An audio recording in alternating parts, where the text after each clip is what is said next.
I want to say with all sense of responsibility and modesty that a Zomo at 70 calls for a lot of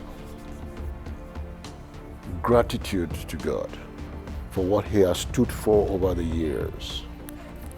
Gratitude to God for what He has gone through over the years.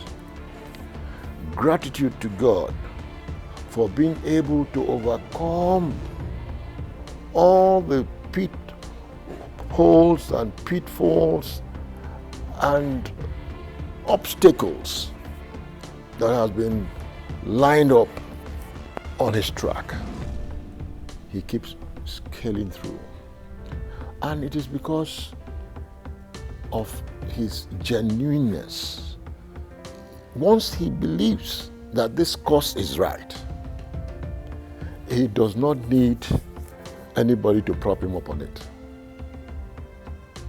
You will never go to him with a problem and not have that problem resolved to a large extent.